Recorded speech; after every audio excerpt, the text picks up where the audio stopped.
للہ رب العالمین والصلاة والسلام علی اشرف الانبیاء والمرسلین حبیبنا و حبیب رب العالمین وعلی آلہ و اصحابہ اجمعین اللہم صل وسلم دائما ابدا علی خیر خلق کلہم سبحانک لا علم لنا الا ما علمتنا انک انت العلیم الحکیم رب اشرح لی صدری ویسر لی امری واحلل عقدۃ من لسانی یفقہوا قولی۔ آیت نمبر 238 میں ذکر ہوا ہے کہ اپنی نمازوں کی نگہداشت کرو، خصوصاً ایسی نماز کی جو محاسن صلاۃ کی جامع ہو۔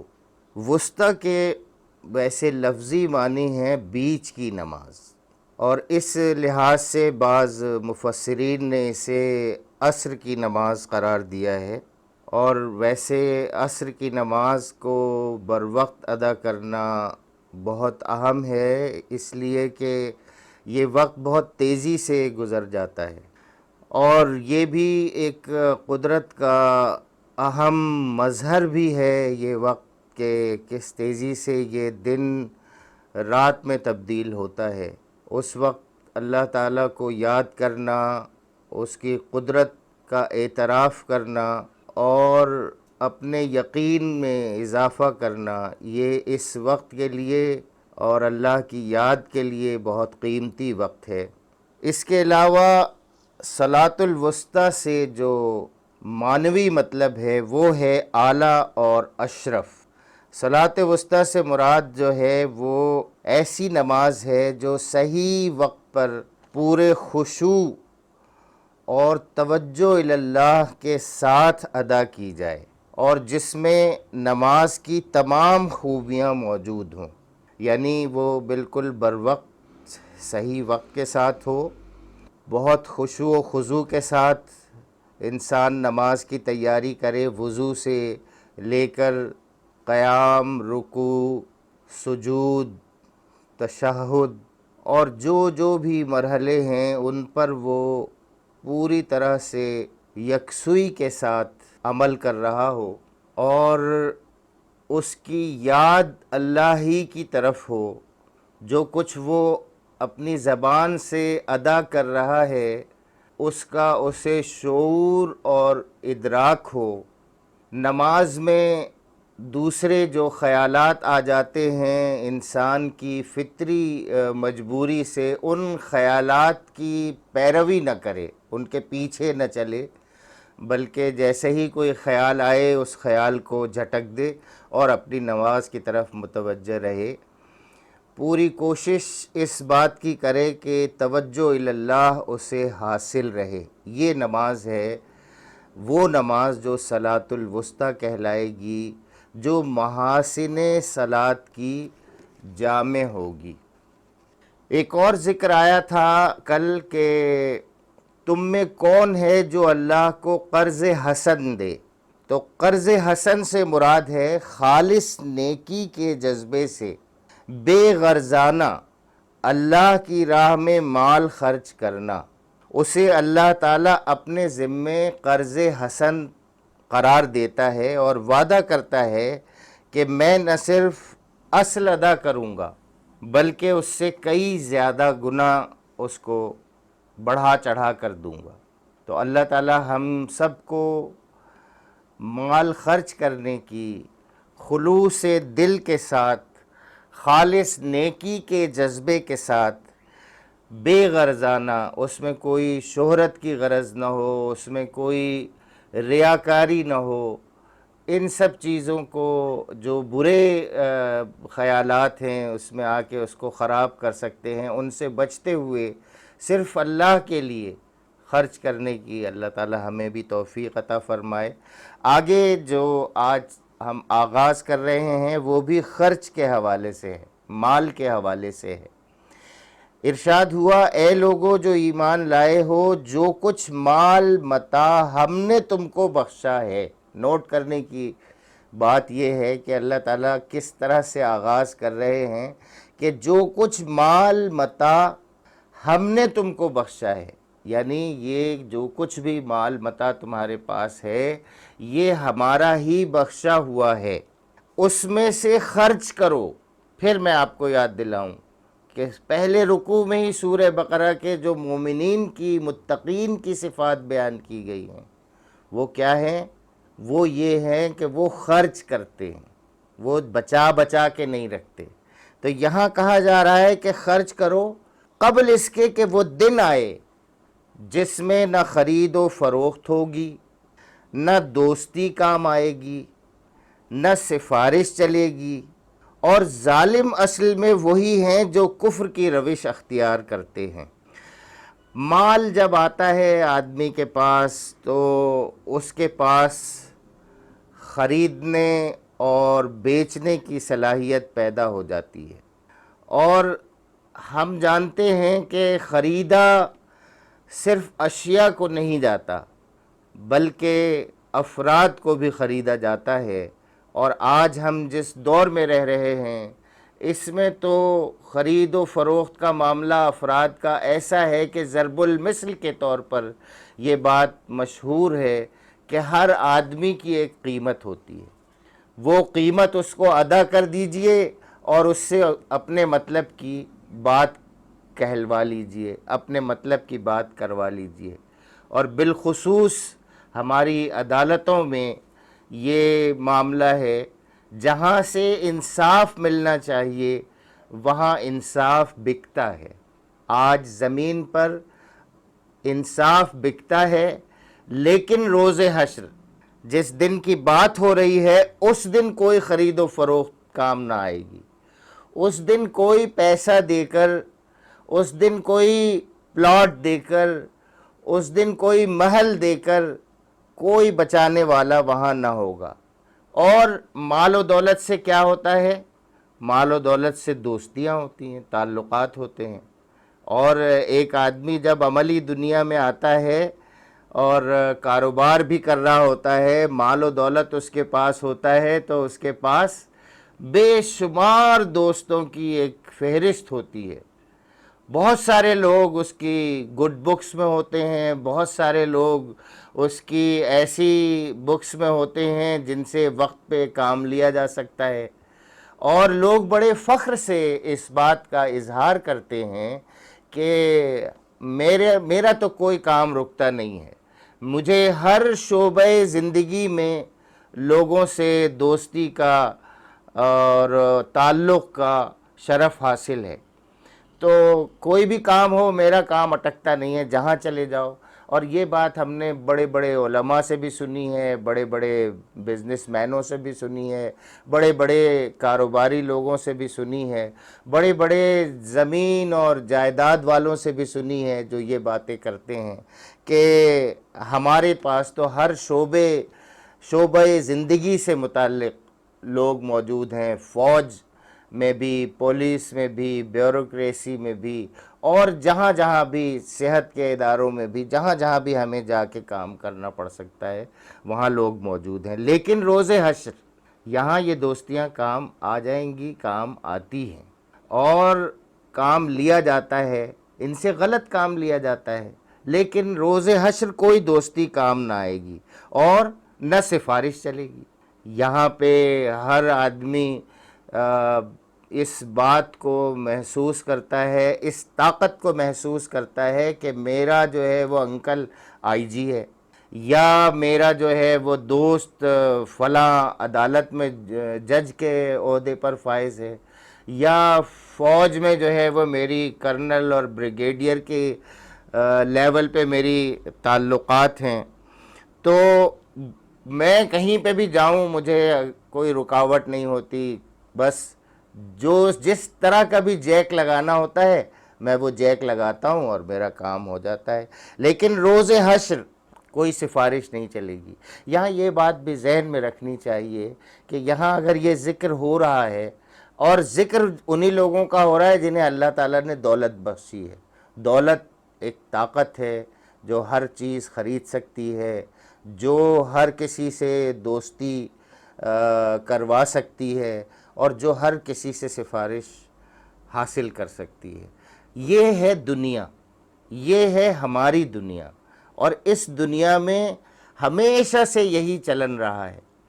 لیکن جو اہل ایمان ہیں ان کو یہ بات ذہن نشین رکھنی چاہیے کہ اس دنیا میں یہ جو چیزیں چل رہی ہیں، یہ بالآخر جب اس دنیا کا اختتام ہوگا تو جس دن اصل عدالت لگے گی، جس دن اصل کامیابی اور ناکامی کا فیصلہ ہوگا، جس دن اصل درجات کی بلندی یا درجات کی تنزلی کا فیصلہ ہوگا، اس وقت کوئی خرید و فروخت نہ ہو سکے گی، اس وقت کوئی سفارش کام نہ آئے گی، اس وقت کوئی دوستی کام نہ آئے گی۔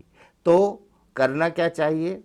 کرنا یہ چاہیے کہ جو مال اور متاع اللہ تبارک و تعالیٰ نے حاصل کیا ہے اسے خرچ کرو، اسے اس لیے خرچ کرو، اپنے مذموم مقاصد، اپنے دنیاوی مقاصد کو حاصل کرنے کے لیے ہی خرچ نہ کرو، بلکہ اپنی آخرت کو پیش نظر رکھو۔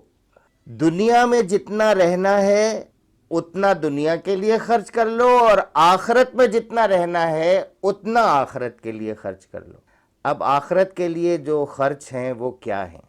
سب سے پہلے انسان کی اپنی ذات ہے۔ اگر مال آ گیا ہے تو انسان یہ کنجوسی نہ کرے کہ اپنے اوپر ہی خرچ نہیں کر رہا ہے، اس لیے کہ اپنے آپ کو بنانا، صحت مند رکھنا، سنوارنا، یہ سب ضروری ہے۔ صحت مند رہے گا تو اللہ کی راہ میں جد و جہد کر سکے گا، بن سنور کے ٹھیک انداز میں رہے گا تو لوگوں کے سامنے اللہ کی بات پہنچانے کے لیے ایک معقول انداز سے وہ جا سکے گا۔ کھانے پینے اور اپنی ضروریات کی چیزوں پہ اگر وہ کھل کے صحیح سے خرچ کر رہا ہوگا تو ایک اطمینان قلب کے ساتھ وہ زندگی میں موو کر سکے گا۔ پھر اس کے بعد اس کا خرچ جو ہے، اس کے ماں باپ ہیں، اس کی آل اولاد ہے۔ ماں باپ پہ خرچ کرنا تو فرض عین ہے، اس لیے کہ اگر ماں باپ نہ ہوتے، ماں باپ خرچ نہ کر رہے ہوتے تو پھر آپ اس مقام پر پہنچے ہی کہاں ہوتے؟ آپ زندگی آپ کی برقرار ہی کہاں رہتی؟ آپ پال پوس کے اتنا بڑے کیے گئے ہیں تو آپ پہ آپ کے ماں باپ نے مال خرچ کیا ہے۔ تو مال کا جو سب سے عظیم خرچ ہے وہ تو ہے ماں باپ، پھر اس کے بعد ہے آل اولاد، بچے، بیوی بچوں پہ اگر آپ خرچ نہیں کریں گے، آپ اس کے لیے اپنی جیب نہیں کھولیں گے، آپ ان پہ کنجوسی کریں گے تو خدا نخواستہ، 100 بار خدا نخواستہ، ان کی نظر پھر کسی اور کی طرف جائے گی، کسی اور حرکت کی طرف جائے گی۔ آپ اپنے بیوی بچوں پہ اگر تنگی کریں گے تو کچھ نہیں تو وہ آپ ہی کے مال میں سے چوری کرنا سیکھ لیں گے، چوری شروع ہوگی گھر سے، چوری کی عادت، اور وہ باہر تک جائے گی۔ یا یہ کہ کسی باہر کے آدمی سے بہت آسان چارہ ہو جائے گا آپ کا بچہ، آپ کی بچی، جس کو کوئی چھوٹی سی جو ہے ٹافی دے کر بھی بہلا پھسلا کے لے جا سکتا ہے، یا کچھ پیسے دکھا کے جو ہے وہ لے جا سکتا ہے۔ تو یہ آپ سمجھ لیجئے کہ آپ کو اپنی آل اولاد پر بھی خرچ کرنا ہے۔ پھر بعض لوگ یہیں تک محدود رہ جاتے ہیں، نہیں، مال میں اس حصہ پڑوسیوں کا، رشتہ داروں کا، جو کچھ بھی پھر آپ کی ضرورت سے بچتا ہے اسے آپ کو ان لوگوں کو بھی دیکھنا ہوگا، اپنے رشتہ داروں کو بھی، اپنے قریبی رشتہ داروں کو بھی، اور اپنے پڑوسیوں کو بھی، اور اپنے ساتھ کام کرنے والوں کو بھی۔ آج بدقسمتی سے ہم جو لوگ بزنس کرتے ہیں وہ مارکیٹ ریٹ کے مطابق ہی لوگوں کو لیتے ہیں، اور اکثر اوقات ایسا ہوتا ہے کہ مارکیٹ ریٹ کم ہوتا ہے۔ ٹھیک ہے، آپ کے بزنس کی کیلکولیشن میں وہ مارکیٹ ریٹ کے اعتبار سے آ رہا ہے، لیکن پھر بھی آپ کے پاس تو اضافی منافع آ رہا ہے نا، آپ کے پاس اضافی مال ہے، تو آپ اوپر سے بھی الگ سے اپنا ہاتھ کھلا رکھیں۔ یہ تو ہے روزمرہ زندگی سے متعلق معاملہ، لیکن یہاں جس خاص پس منظر میں، جس خاص کانٹیکسٹ میں یہ آیت آ رہی ہے اور یہ حکم آ رہا ہے، وہ حکم ہے وہ ہے جہاد کے حوالے سے۔ اس لیے کہ ابھی آپ نے پچھلی نشستوں میں پڑھا کہ امت مسلمہ اب محمد صلی اللہ علیہ وسلم کی امت ہے، جسے تمام عالم تک اللہ کا کلمہ پہنچانا ہے، اللہ کا دین پہنچانا ہے، اللہ کی کتاب پہنچانی ہے۔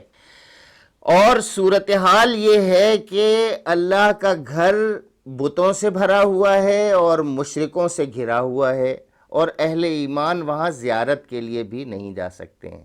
تو پہلا فرض تو یہ ہو گیا کہ بیت اللہ کو مشرکوں سے اور شرک سے پاک کیا جائے، اور الحمدللہ محمد صلی اللہ علیہ وسلم کی سربراہی میں صحابہ نے یہ کارنامہ انجام دیا چند سالوں میں ہی۔ اور وہ اس کا سبب کیا؟ انفاق فی سبیل اللہ، اللہ کی راہ میں خرچ کرنا، جہاد، سیاسی جد و جہد، اجتماعی جد و جہد، یہ بغیر مال کے نہیں ہو سکتی۔ جتنی بھی سیاسی جد و جہد ہے، جتنی بھی اجتماعی جد و جہد ہے، جتنی بھی تبلیغ اور اصلاح کی جد و جہد ہے، جتنے بھی کمیونیکیشن کی جد و جہد ہے، یہ ساری خرچ کے بغیر نہیں ہو سکتی۔ آج جو لوگ ابلاغ کے محاذ پر کام کر رہے ہیں انہیں شدید ضرورت ہے ٹیکنالوجی کی۔ آج جو لوگ سیاسی جد و جہد کر رہے ہیں انہیں شدید ضرورت ہے مال کی۔ آج جو لوگ بھی جس پہلو سے بھی جد و جہد کر رہے ہیں انہیں مال کی ضرورت ہوتی ہے، اور یہ مال خرچ ہونا چاہیے فی سبیل اللہ، اللہ تبارک و تعالیٰ کی رضا کے لیے۔ اب اس کے بعد جو آیت آ رہی ہے وہ آیت الکرسی کے نام سے مشہور ہے، اور آیت الکرسی وہ آیت ہے جس میں اللہ تعالیٰ کی معرفت ہم کہہ سکتے ہیں عام محاورے میں کوٹ کوٹ کر بھری ہوئی ہے۔ اللہ تبارک و تعالیٰ کو جاننا ہے تو اس آیت پر جو ہے وہ غور کرے، آدمی اس کو بار بار پڑھے۔ حضور صلی اللہ علیہ وسلم نے فرمایا کہ ہر چیز کی ایک بلندی ہوتی ہے، اور قرآن مجید کی بلندی سورہ بقرہ ہے، اور آیت الکرسی کو فرمایا کہ یہ عظیم اور بڑی سردار آیت ہے۔ ارشاد ہوا، اللہ لا الہ الا هو الحی القیوم، اللہ وہ زندہ جاوید ہستی جو تمام کائنات کو سنبھالے ہوئے ہے، یعنی اللہ وہ ہے جو زندہ ہے ہمیشہ سے اور ہمیشہ زندہ رہنے والا ہے، اور وہ قیوم ہے، وہ کائنات کو سنبھالے ہوئے ہے، اسی کے دم سے یہ کائنات قائم ہے، یعنی اس کو کوئی ہلانے والا نہیں ہے، اس کائنات کے انتظام میں کوئی رخنہ ڈالنے والا نہیں ہے، اور یہ چیز کوئی ایسی نہیں ہے جو پائے ثبوت پر تک پہنچانے کے لیے کوئی بڑی تحقیق کی ضرورت ہو۔ دن اور رات کا تواتر کے ساتھ ایک ترتیب کے ساتھ باری باری آنا، سورج اور چاند کا اپنے اپنے وقت کے مطابق نکلنا، گردش کرنا، سیاروں کی گردش، ستاروں کی گردش، اور سارے جو کائنات کے مظاہر ہیں یہ سارے بتا رہے ہیں کہ اس کو ایک زندہ جاوید ہستی نے قائم رکھا ہوا ہے۔ اور آگے ارشاد ہوا، لا تأخذہ سنہ، لا تأخذہ سنۃ ولا نوم، اور یہ کہ وہ نہ سوتا ہے اور نہ اسے اونگ لگتی ہے، یعنی پوری کائنات کی دیکھ بھال، اس کا قیام، اس میں اس کو کوئی تھکاوٹ نہیں ہوتی۔ کوئی یہ نہ سمجھے کہ اللہ تبارک و تعالی، یعنی ہر آدمی تھکتا ہے، ہر چیز تھک سکتی ہے، نہیں، اللہ تبارک و تعالیٰ کے معاملے میں تھکاوٹ کا کوئی تصور نہیں، نہ اس کو نیند آتی ہے، نیند آنا تو دور کی بات، اس کو اونگ تک نہیں لگتی۔ ہر چیز، ہر بات اللہ تعالیٰ سن رہا ہے، ہر چیز اللہ تعالیٰ دیکھ رہا ہے۔ بالکل ایسے ہی ہے کہ جیسے اس وقت میں یہاں بیٹھا پڑھ رہا ہوں تو یہ اللہ تعالیٰ اسی طرح سے سن رہا ہے جیسے ایک آدمی کو سنتے ہیں، اسی طرح سے دیکھ رہا ہے جیسے ایک آدمی کو دیکھتے ہیں، لیکن ساری چیزیں بالکل اسی طرح سے دیکھ رہا ہے جس طرح سے اس ایک آدمی کو دیکھا اور سنا جا رہا ہے، اسی طرح سے تمام چیزیں جن کو ہم شمار بھی نہیں کر سکتے، انسان ان کو شمار تک نہیں کر سکتا، 7 سمندر اور سارے درخت اگر قلم بن جائیں اور 7 سمندر سیاہی بن جائیں اور دوسرے اور مزید آ جائیں، تب بھی وہ اللہ تبارک و تعالیٰ کے کاموں کو، کلمات کو، ایجادات کو، چیزوں کو وہ لکھ نہیں سکتے۔ تو ان سب کو بیک وقت بالکل اسی طرح سے دیکھ رہا ہے جیسے ایک آدمی کو دیکھ رہا ہے، ایک آدمی کو سن رہا ہے۔ تو اللہ لا الہ الا ہو، اللہ وہ زندہ جاوید ہستی جو تمام کائنات کو سنبھالے ہوئے ہے، اس کے سوا کوئی خدا نہیں، وہ نہ سوتا ہے اور نہ اسے اونگ آتی ہے، اور لہو ما فی السماوات و ما فی الارض، اسی کا ہے جو کچھ زمین اور آسمانوں میں ہے، جو کچھ بھی ہے آسمانوں اور زمینوں میں، لہو ما فی السماوات و ما فی الارض۔ اور آگے فرمایا من ذا الذی یشفع عندہ الا باذنہ، کون ہے جو اس کی جناب میں اس کی اجازت کے بغیر سفارش کر سکے؟ اس پوری کائنات کا نظام چلانے میں اس کی اجازت کے بغیر کوئی سفارش تک نہیں کر سکتا۔ کسی کی ہمت نہیں کہ وہ بیچ میں کوئی دخل اندازی کر سکے، دخل اندازی کرنا تو دور کی بات، وہ سفارش کے لیے زبان تک نہیں کھول سکتا، الا یہ کہ اسے اس کی اجازت دی جائے۔ کیوں ایسا نہیں ہے اس کی دلیل بھی آگے بتا دی۔ یعلم ما بین ایدیہم وما خلفہم، کہ جو کچھ بندوں کے سامنے ہے اسے بھی وہ جانتا ہے۔ یہ تو بالکل میرے سامنے ہے نا، یہ چند چیزیں جو میرے سامنے ہیں، اور میرے پیچھے کیا ہے مجھے نہیں معلوم، یہ تو بالکل ابھی میں نہیں دیکھ پا رہا ہوں پیچھے، جب تک میں پلٹ کے نہیں دیکھوں، یہ تو سامنے کی چھوٹی سی بات ہو گئی۔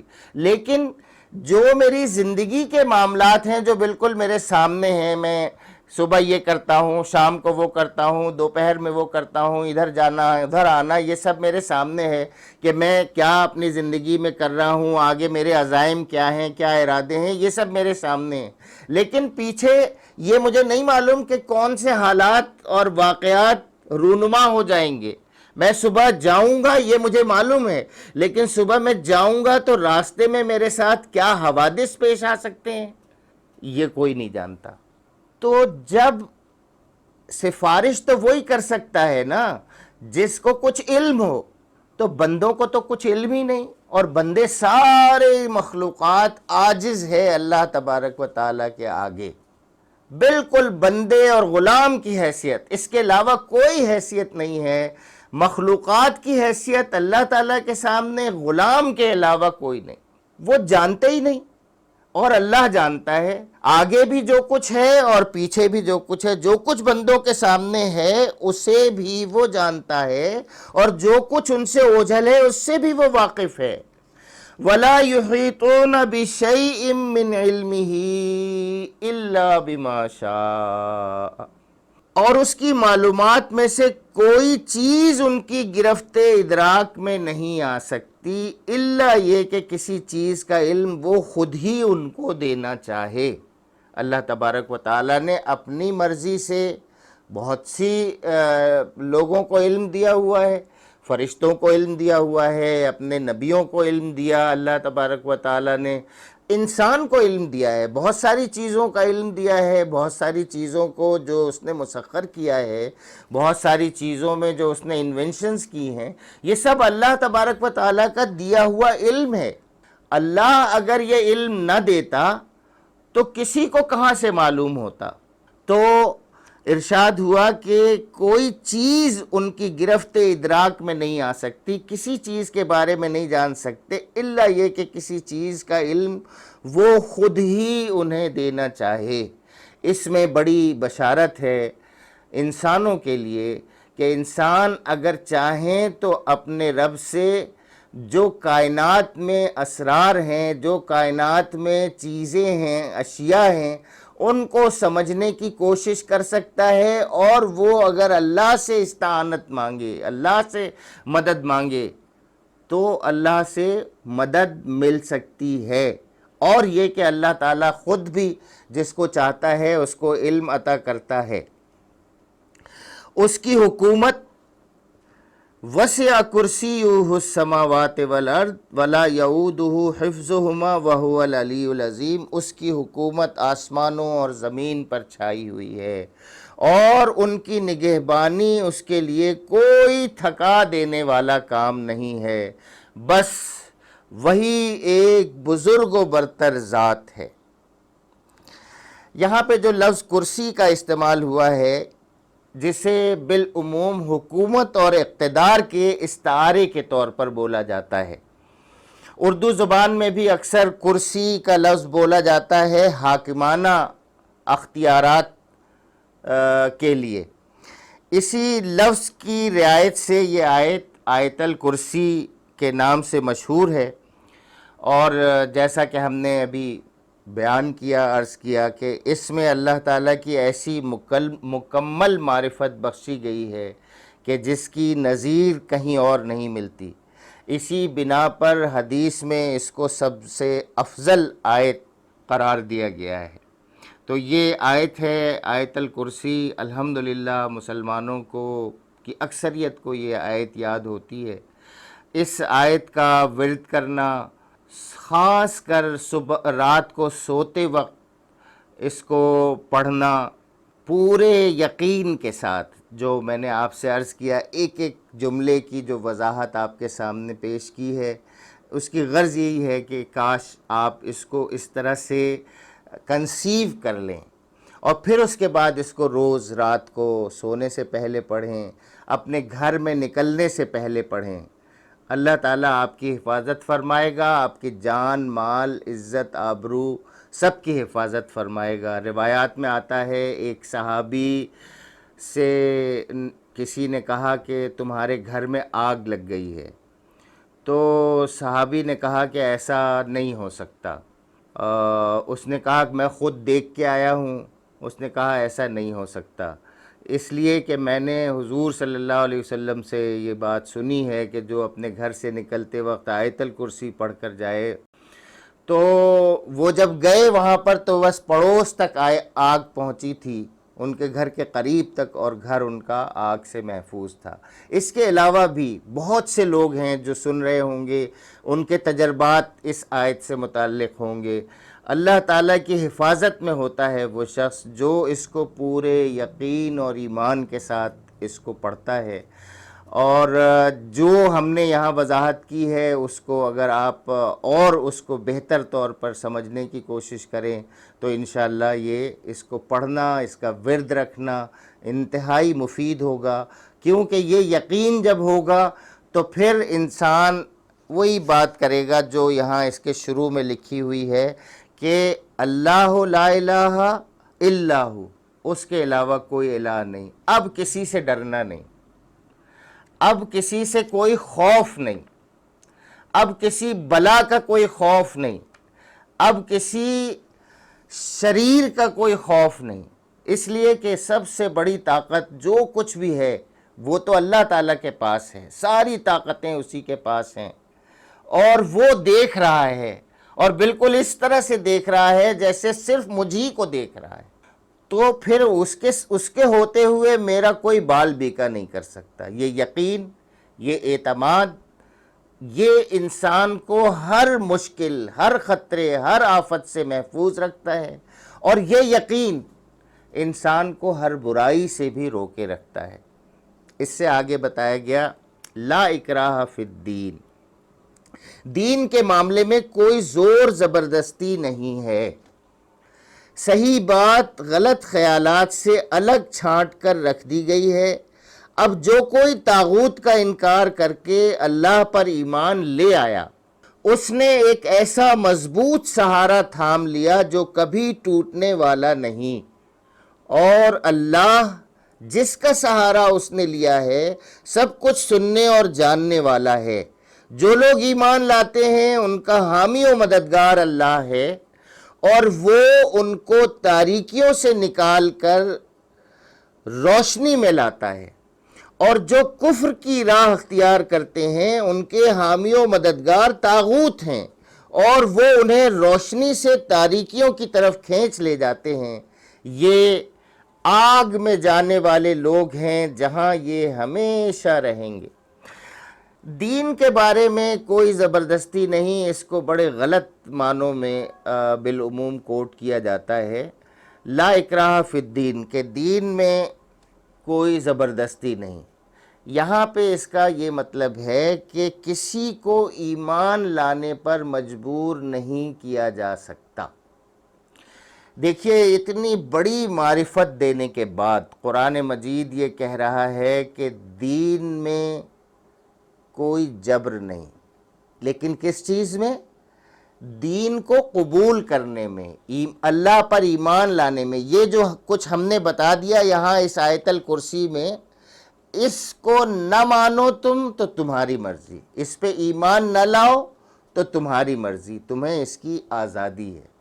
ایمان نہ لانے کی آزادی ہے، لیکن ایمان لانے کے بعد پابندی ہے۔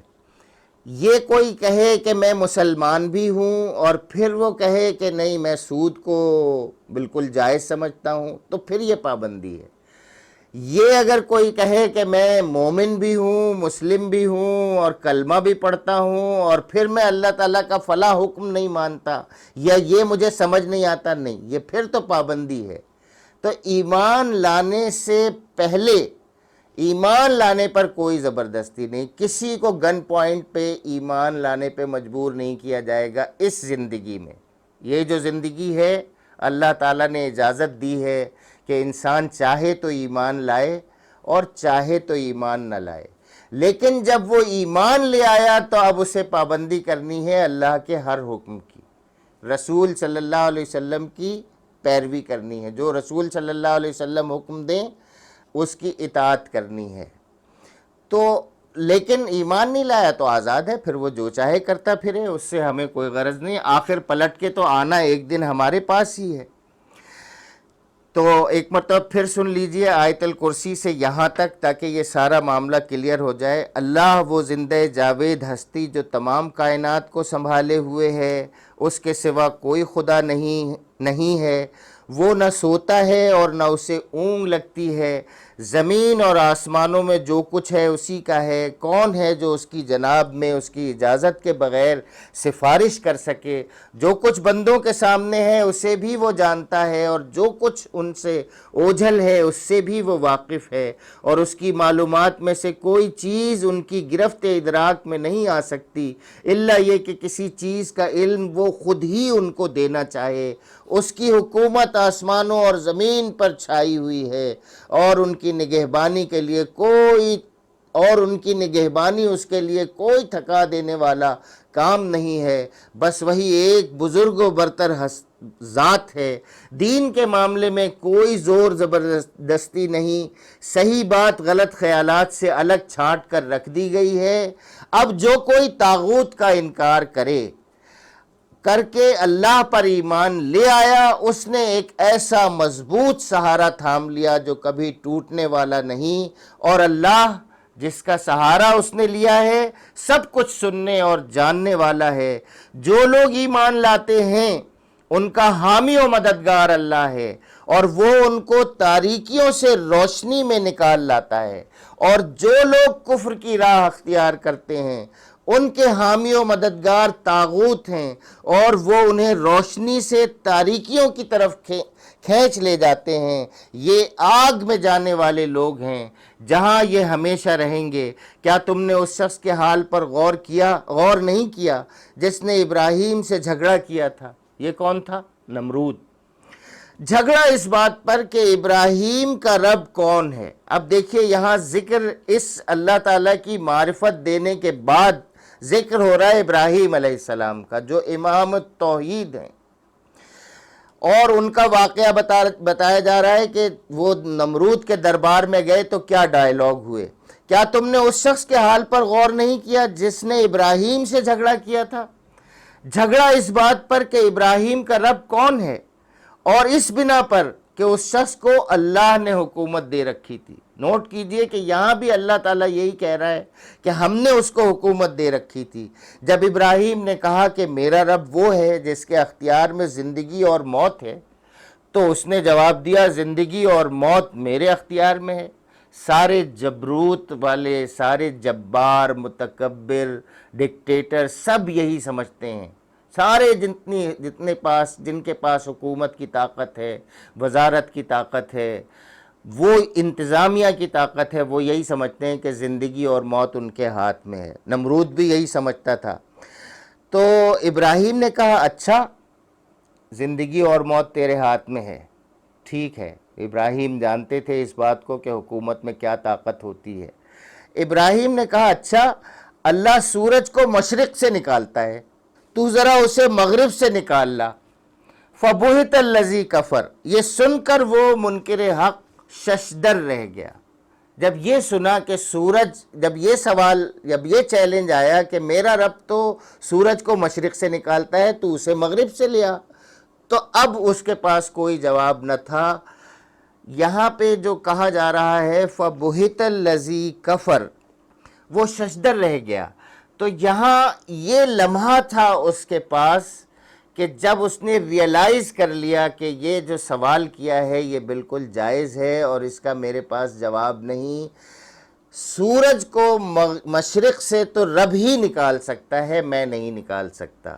یہاں ایک لمحے کو اس کے لیے ہدایت کا دروازہ کھلا تھا، اور ششدر رہ گیا۔ ششدر کا مطلب ہوتا ہے 6 دروازے جیسے اس کے سامنے ہو گئے ہوں، یہ سمجھ لیں۔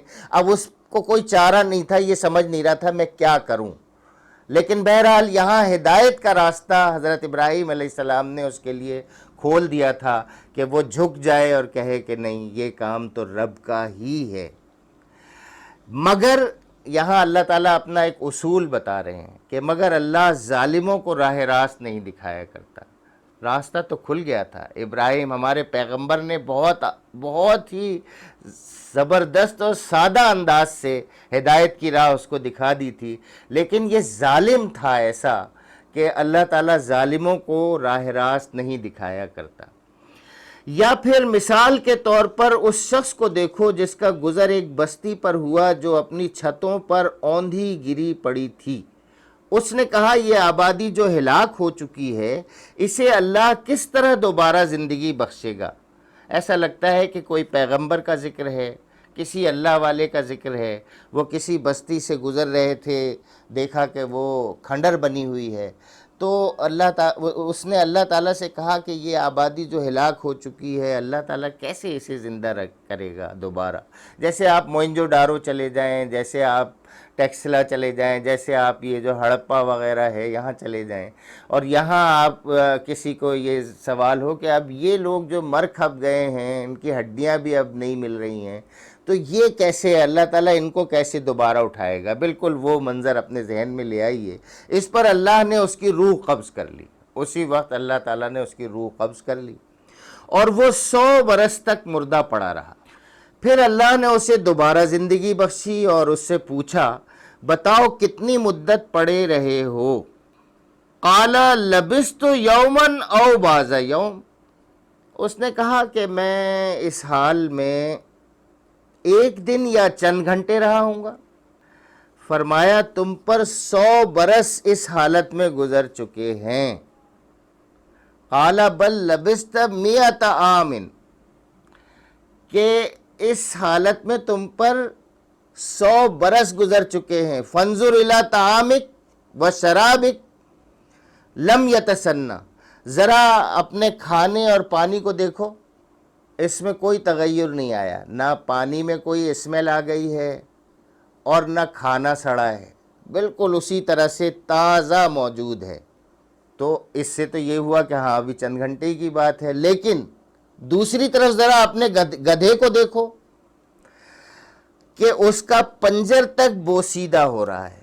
ایک طرف گدھا پڑا ہوا ہے جس کے اوپر وہ آیا تھا، اور اپنے ساتھ جو پانی اور کھانا لے کر آیا تھا ایک طرف وہ پڑا ہے، وہ بالکل تازہ ہے، اور یہ جو ہے وہ پنجر تک اس کا بوسیدہ ہو رہا ہے۔ اور یہ ہم نے اس لیے کیا ہے کہ ہم تمہیں لوگوں کے لیے ایک نشانی بنا دینا چاہتے ہیں۔ پھر دیکھو کہ ہڈیوں کے اس پنجر کو ہم کس طرح اٹھا کر گوشت پوست اس پر چڑھاتے ہیں۔ اس طرح جب حقیقت اس کے سامنے بالکل نمایاں ہو گئی تو اس نے کہا میں جانتا ہوں کہ اللہ ہر چیز پر قدرت رکھتا ہے۔ تو اس کے سامنے ہی گدھے کی جو ہڈیاں تھیں ان کو کھڑا کیا، اس پہ گوشت پوشت چڑھایا، اور وہ اسی طرح سے دوبارہ اس کا جیتا جاگتا گدھا بن گیا۔ اور یہ اللہ تبارک و تعالیٰ نے اپنی قدرت کا اس کے اوپر اظہار کیا اور اس کو اپنے لیے نشانی بنایا، تاکہ اب وہ اس یقین کے ساتھ کہ لوگوں کو دوبارہ زندہ کیا جا سکتا ہے، دعوت کے کام کے لیے نکلے۔ وہ کھلی آیت تھا، تمام لوگوں کے لیے پورے یقین سے یہ بات بتا سکتا تھا کہ دیکھو لوگوں، تمہیں مر کے مٹی میں مل جانا نہیں ہے، بلکہ یہ تو ایک زندگی کی ایک وہ ہے، بیچ میں گیپ ہے، اس کے بعد دوبارہ تمہیں دوبارہ اٹھایا جانا ہے اور تمہیں اپنے رب کے سامنے جانا ہے۔ کیا کہتے ہیں وہ، موت ایک ماندگی کا وقفہ ہے، یعنی آگے چلیں گے دم لے کر۔ اور وہ واقعہ بھی پیش نظر رہے جب ابراہیم نے کہا تھا کہ میرے مالک مجھے دکھا دے تو مردوں کو کیسے زندہ کرتا ہے۔ اب حضرت ابراہیم علیہ السلام کا واقعہ آ رہا ہے کہ انہوں نے بھی یہ سوال ان کے دل میں آیا اور انہوں نے اپنے رب سے سوال کیا۔ یہاں یہ بات سمجھ لیجئے کہ آپ اللہ تعالیٰ سے جتنے سوال کرنا چاہیں اس قرآن کو پڑھتے وقت آپ کر سکتے ہیں۔ آپ کا بھی تو اپنے رب سے تعلق ہے۔ آپ اصل میں ڈرتے ہیں اس بات سے۔ آپ نے ایک مسلمان کے گھر میں پیدا ہو کر جو باتیں سن لی ہیں انہی پر بس ایمان لے آئے ہیں، اور اس سے زیادہ اپنے ایمان کی خود تحقیق نہیں کی۔ اس سے آپ کو ڈر لگتا ہے کہ کہیں آپ کا ایمان متزلزل نہ ہو جائے۔ تو کم یقین والے، شک میں پڑے ہوئے لوگ یہ پرفارمنس نہیں دے سکتے۔ پرفارمنس وہی لوگ دے سکتے ہیں جو پورا یقین رکھتے ہوں۔ پورا یقین نہیں ہوگا، کمٹمنٹ نہیں ہو سکتی۔ کمٹمنٹ نہیں ہوگی، پرفارمنس نہیں ہو سکتی۔ تو پرفارمنس کے لیے کیا ضروری ہے؟ بلیف ضروری ہے۔ آج دنیا کی مینجمنٹ سائنس آپ کو یہی تو بتا رہی ہے۔ ایون کوئی کمپنی کی جاب جب آپ دیتے ہیں کسی کو، جب کوئی کمپنی آپ کو دیتی ہے تو پہلے آپ کو کمپنی کے بلیفز کے بارے میں بتاتی ہے، اور وہ خیر کے ہی ہوتے ہیں کہ ہمارا مقصد جو ہے وہ، ہمارا ویژن یہ ہے، ہمارا مشن یہ ہے۔ اور پہلی کوشش یہ کرتے ہیں اپنے امپلائیز کو کہ ان کا ویژن اور مشن وہ اس کا بلیف بن جائے۔ ہر سال جب وہ ٹیسٹ لیتے ہیں یا ہر تھوڑے دن بعد جب وہ کوئی میٹنگ کرتے ہیں تو وہ اپنے امپلائیز کے بلیف کو ہی چیک کر رہے ہوتے ہیں کہ کتنا ہے، اور اس میں کوئی رکاوٹ اگر آ رہی ہے تو ان رکاوٹوں کو وہ دور کر رہے ہوتے ہیں۔ تو آپ کو بھی اگر اپنے رب سے ملاقات کرنی ہے اور ایک بیسٹ پرفارمر کے طور پر ملاقات کرنی ہے تو آپ اپنے رب سے سوال کریں۔ اس کتاب سے آپ کو سارے جواب ملیں گے۔ اس کا طریقہ یہ ہے کہ اس کتاب کو پڑھتے جائیے، سوالات لکھتے جائیے، دوبارہ پڑھیے، بیشتر سوالوں کے جوابات سیکنڈ ریڈنگ میں مل جائیں گے۔ پھر بھی کچھ سوالات رہ جائیں third reading, fourth reading, fifth reading, اس میں آپ کو جوابات مل جائیں گے۔ ففتھ میں تو آپ کو مل جائیں گے۔ پھر بھی جو سوال رہ جائے اب آپ کسی صاحب علم کے پاس چلے جائیں۔ صاحب علم سے تو زیادہ بہتر ہے کہ پہلے قدم پہ ہی رابطہ ہو، لیکن میں اس کو رکاوٹ نہیں بناتا، کیونکہ آج کل بہت مشکل ہے ایسے لوگوں کو تلاش کرنا اور ان سے وقت لینا۔ تو آپ جو ہے وہ پہلے قدم پہ خود اپنے رب سے رابطہ کریں۔ آپ خلوص دل سے جب اس سے بات کریں گے نا تو آپ کے سامنے ساری چیزیں کھلتی چلی جائیں گی انشاءاللہ۔ تو اور وہ واقعہ بھی پیش نظر رہے جب ابراہیم نے کہا تھا کہ میرے مالک مجھے دکھا دے تو مردوں کو کیسے زندہ کرتا ہے۔ فرمایا کیا تو ایمان نہیں رکھتا؟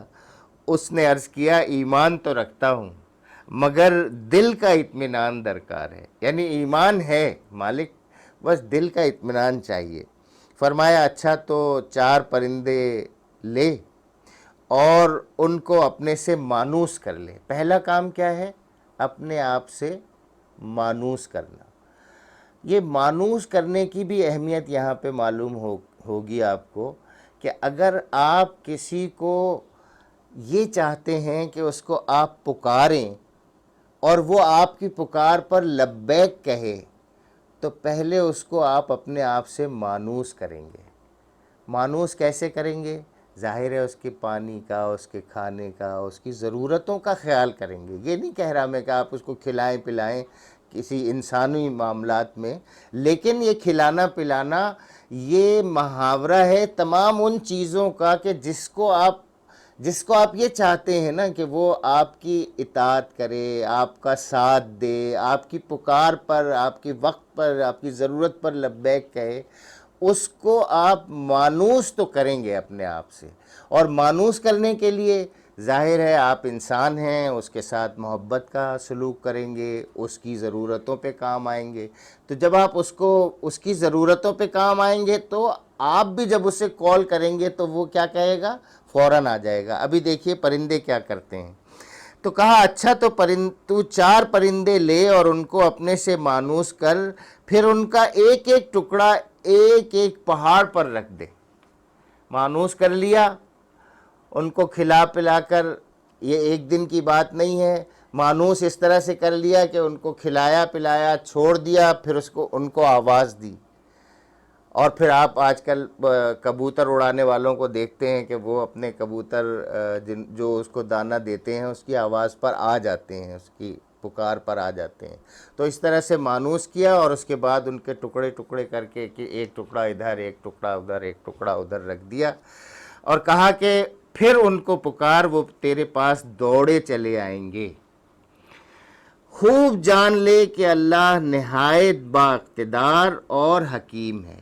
تو اللہ تبارک و تعالیٰ نے ابراہیم علیہ السلام کے لیے اطمینان قلب کی بھی پورا کام کر دیا. تو آپ کو بھی اگر اطمینان قلب نہیں ہوگا تو اللہ تعالیٰ انشاءاللہ اس کا بھی پورا انتظام آپ کے لیے کر دیں گے. جو لوگ اپنے مال اللہ کی راہ میں خرچ کرتے ہیں ان کے خرچ کی مثال ایسی ہے جیسے ایک دانہ بویا جائے اور اس سے 7 بالیں نکلیں اور ہر بال میں 100 دانے ہوں. اسی طرح اللہ جس کے عمل کو چاہتا ہے افزونی عطا فرماتا ہے، وہ فراخ دست بھی ہے اور علیم بھی. جو لوگ اپنے مال اللہ کی راہ میں خرچ کرتے ہیں اور خرچ کر کے پھر احسان نہیں جتاتے نہ دکھ دیتے ہیں. یہ بڑا مسئلہ ہے، یہ آفت ہے ایک طرح سے خرچ کرنے والوں پہ، جو اللہ کی راہ میں خرچ کرتے ہیں، لوگوں کی ضرورت پوری کرنے کے لیے خرچ کرتے ہیں، لیکن اگر وہ احسان جتا دیں یا ایذا پہنچا دیں ٹونٹ کر کے، طنز کر کے، یا کسی ایسی طرح سے، کسی اور طرح سے، جیسے آج کل بہت مشہور ہے کہ وہ بھوک سے تو میں نہیں مرا لیکن تصویر کھنچوانے سے جب تصویر لگی دیکھی تو مر گیا.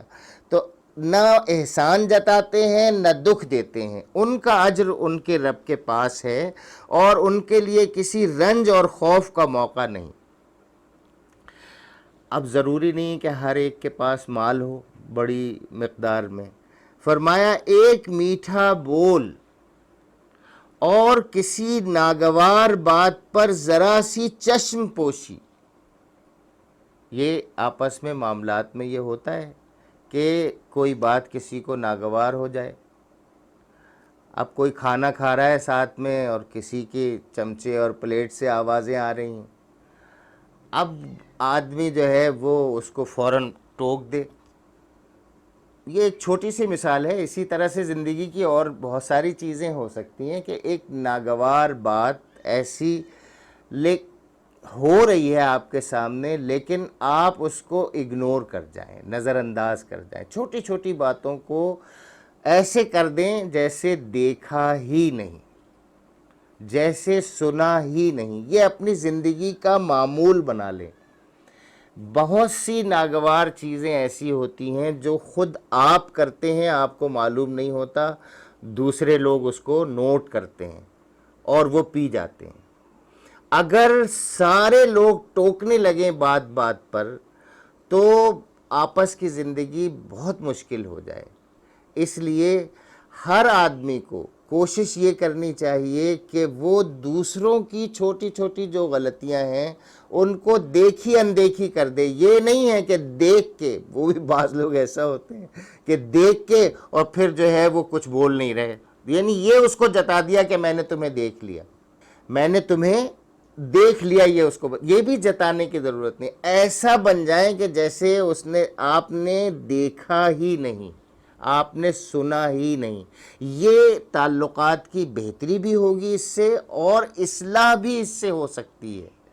تو ایک میٹھا بول، یعنی یہ پھر میں عرض کر دوں کہ پیسہ نہیں ہے نا آپ کے پاس، آپ کو مانوس کرنا ہے، آپ کو اچھا اس کے ساتھ بیہیو کرنا ہے، تو میٹھا بولیے، جب بھی بولیں میٹھی بات کریں۔ گڑ نہ ہو، یہیں سے آپ سمجھ لیجئے، گڑ نہ ہو تو گڑ جیسی بات کر لیجئے، میٹھی بات کر لیجئے۔ بعض اوقات ایسا ہوتا ہے کہ پیسے نہیں ہیں آپ کے پاس اور کوئی آپ سے پیسے مانگ رہا ہے، تو آپ کو پہلے غصہ اس بات پہ ہے کہ میں تنگ دست ہوں اور آپ اس کو جھڑک دیتے ہیں، بہت خطرناک بات ہے۔ آپ اپنے رب سے اگر امیدوار ہیں کہ آپ کا رب آپ کو کشادہ دست کر دے گا، تو آپ اس کو جھڑکیں نہیں، اس سے بھی نرمی سے بات کریں، کسی طرح سے دامن چھڑا لیں نرمی کے ساتھ، تو اللہ تعالیٰ آپ کو بھی وہ اللہ تعالیٰ تو ہر چیز دیکھ رہا ہے نا آپ کی، آپ اس کے بندوں سے کیسے بیہیو کر رہے ہیں، سب سے زیادہ نوٹس وہ اسی بات کا لیتا ہے، اور سب سے زیادہ توجہ بھی وہ اسی بات پہ دلاتا ہے کہ آپ کا بیہیویئر کیسا ہے، آپ کا ایٹیٹیوڈ کیسا ہے۔ انسانی زندگی میں آپ کا ایٹیٹیوڈ بہت کاؤنٹ کرتا ہے، اور اللہ تعالیٰ کے ہاں بھی حساب کتاب والے دن آپ کا لوگوں سے، مخلوقات سے آپ کا ایٹیٹیوڈ ہی کاؤنٹ کرے گا، آپ کا بیہیویئر ہی کاؤنٹ کرے گا۔ وہ بیہیویئر آپ کو کیا سکھایا جا رہا ہے کہ ایک میٹھا بول، کسی ناگوار بات پر ذرا سی چشم پوشی اس خیرات سے بہتر ہے جس کے پیچھے دکھ ہو۔ آج اکثر ہمارے خیرات کرنے والے لوگوں کو دکھ دیتے ہیں ساتھ ساتھ، اللہ تعالیٰ انہیں بھی ہدایت دے اور ہمیں بھی ہدایت دے۔ اللہ بے نیاز ہے اور بردباری اس کی صفت ہے۔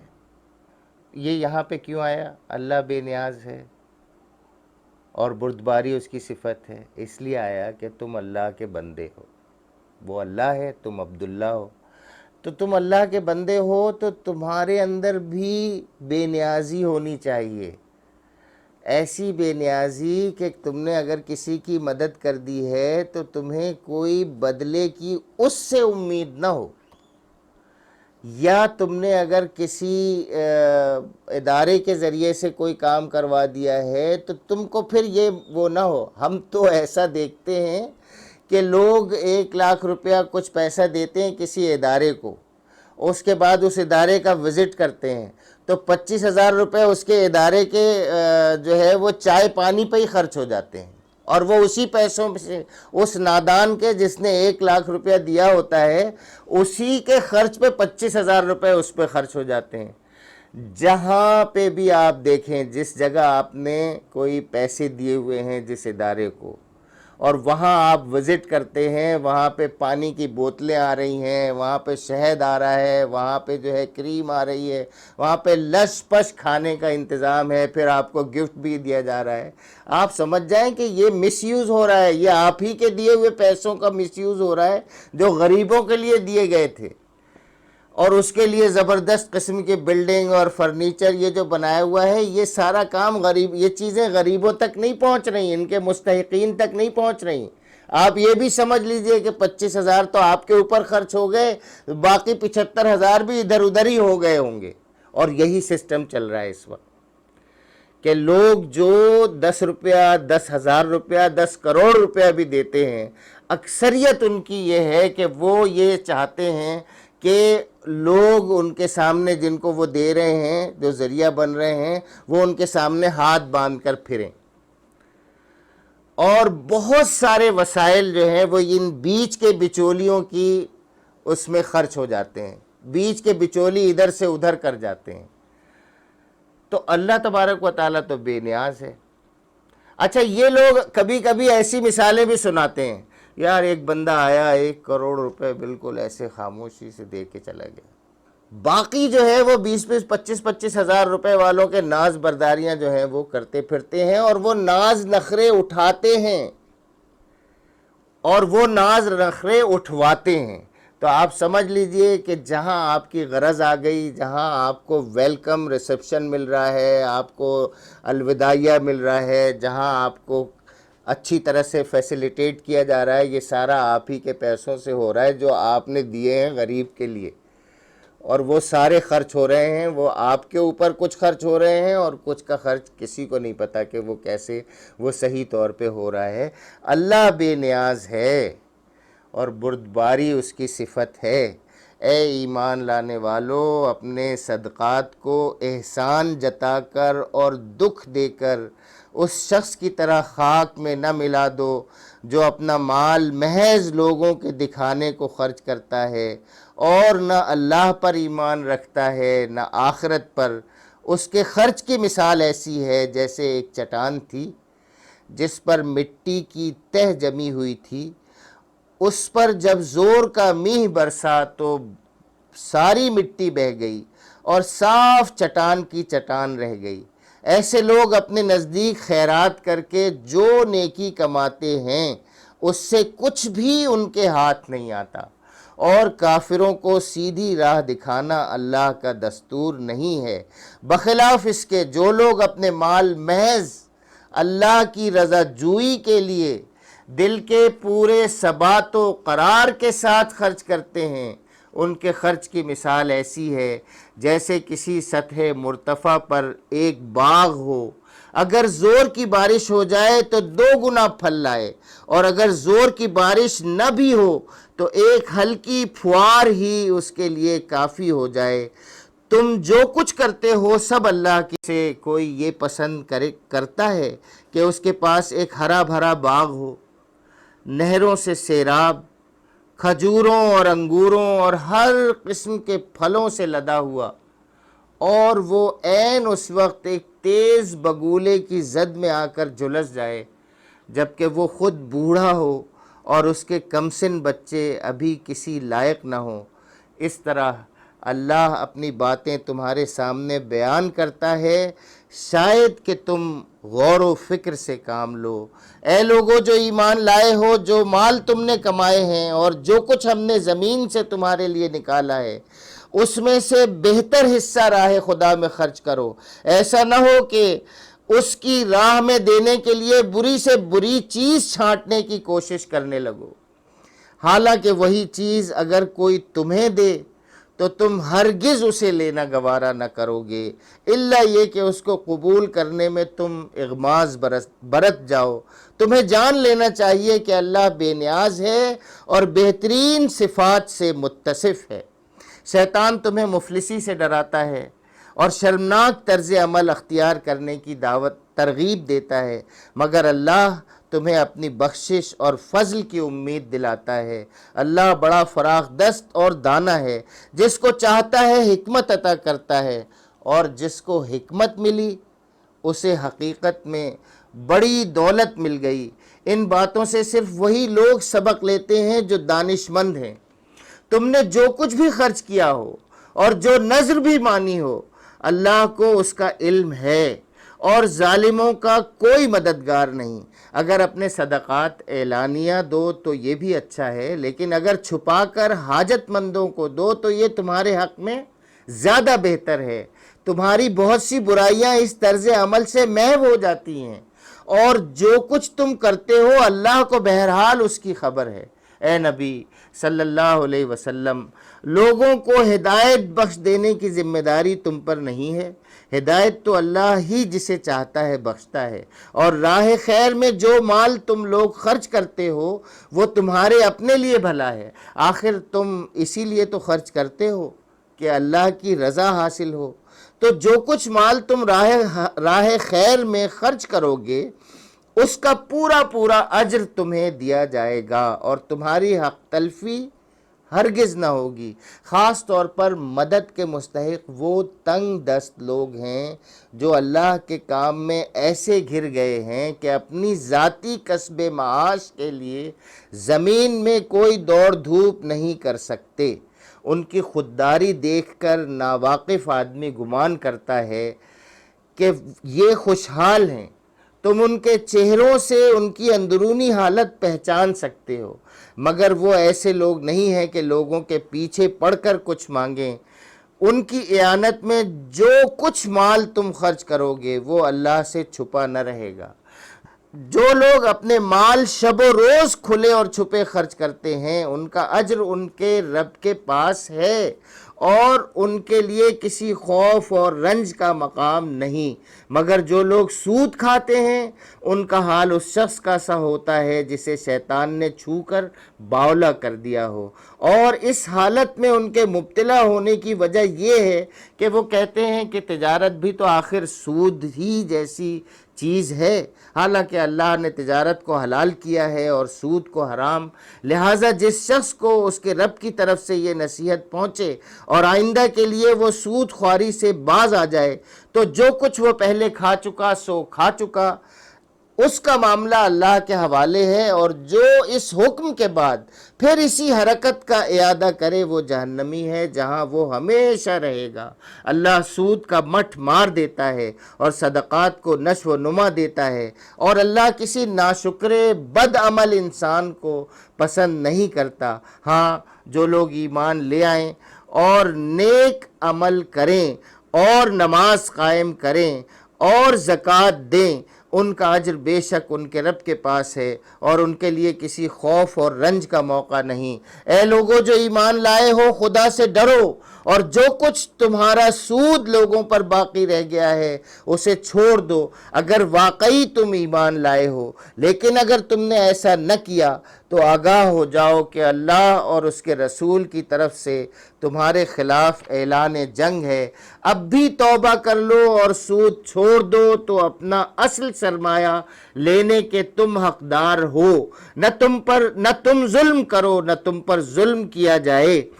تمہارا قرض دار تنگ دست ہو تو ہاتھ کھلنے تک اسے مہلت دو، اور جو صدقہ کرو تو یہ تمہارے لیے زیادہ بہتر ہے اگر تم سمجھو۔ اس دن کی رسوائی و مصیبت سے بچو جب کہ تم اللہ کی طرف واپس ہوگے، وہاں ہر شخص کو اس کی کمائی ہوئی نیکی یا بدی کا پورا پورا بدلہ مل جائے گا، اور کسی پر ہرگز ظلم نہ ہوگا۔ وآخر دعوانا ان الحمد للہ رب العالمین۔